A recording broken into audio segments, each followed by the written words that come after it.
Hey, what's up everyone? How's everyone doing today? Hope everyone is feeling really well. And today I want to shoot a real quick video with you about how to use OPM.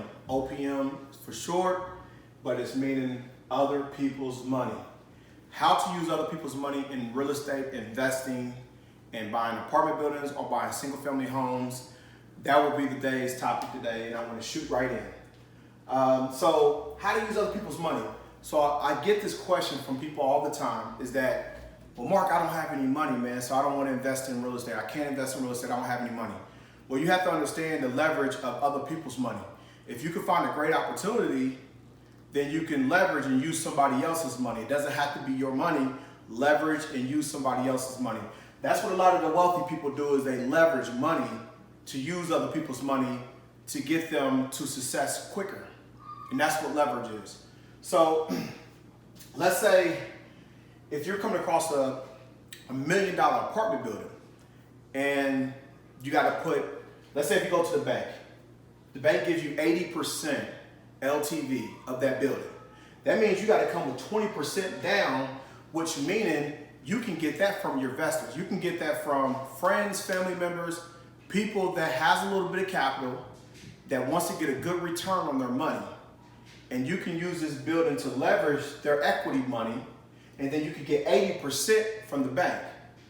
So as a syndicator on this part, as a syndicator as you are, you can go find the deal, you can put the deal together, you can build the teams, like let's say property managers, attorneys, accountants. You want to build your team, you want to build your foundation in that local market wherever you're going to invest in.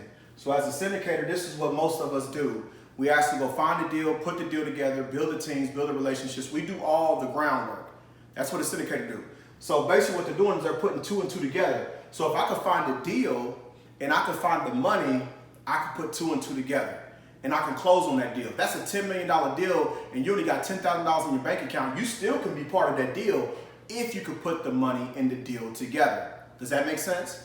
So recap off this, it's like, how do you use no money? How do you use other people's money? Well, other people's money, one thing is the bank.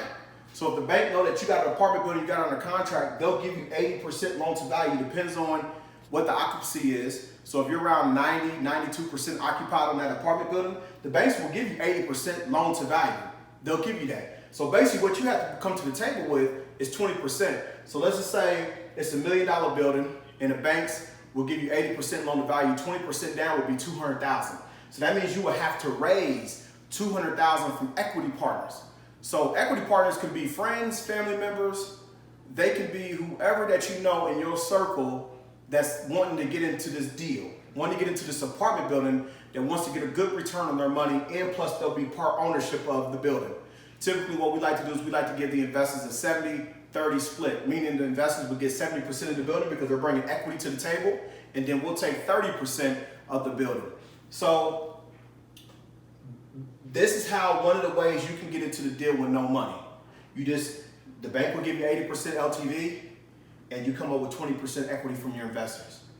And let's say you say, okay, well, Mark, that's great, but I only have $10,000. I only have $15,000. So this is one of the ways you can get into the deal. Now keep in mind, sometimes you might need to use a little bit of money up front, but you still can work ways around that to find another equity partner that you can make them part owner or manager, but there's still a way that you can still get that upfront money. Because here's the thing, if you buy this apartment building for $1 million, you're gonna have to probably put like 10 grand down. 1% of $1 million is 10,000. So you're gonna have to probably put like $10,000 down, earnest money, and then you gotta pay for an inspection, you gotta pay for appraisal, and then you gotta pay for an SEC attorney by putting these equity partners together. So that could round you up to like $20,000. So you might have to come across the table with a little bit of upfront money, but you'll get that money back on an acquisition fee whenever you close the deal. And we'll go into later details about that on another video about acquisition fees. But you can get that money back at closing. So either it's going to be a little bit of money jumping into this deal, or it still can be no money, but you will have to probably find another equity partner that you can make part of the deal that can bring the upfront money. You just got to be confident that you can close on the deal. Does that make sense? But this is a way that you actually can use other people's money. And this works from apartment buildings, this works for fix and flips, this works for single family rental properties. These are ways that you can get into the deal. You just got to be able to structure the deal right. If you can find a great opportunity, people will want to get on board with your great opportunity. So if the numbers make sense and it makes sense to the investors that you're going to bring to the table, then people will make it happen for sure. So I hope that this video helps, but this is just another concept of other people's money, how to leverage other people's money by bringing equity partners to the table and then by getting 80% loan to value from the bank.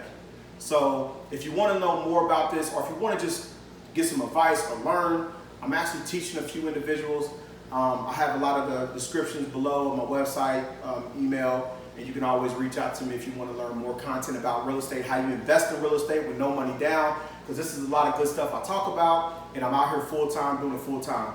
So I hope that you have a wonderful day, and I will be sharing more content with you. And please subscribe to my YouTube channel and make it a blessed day. Thank you.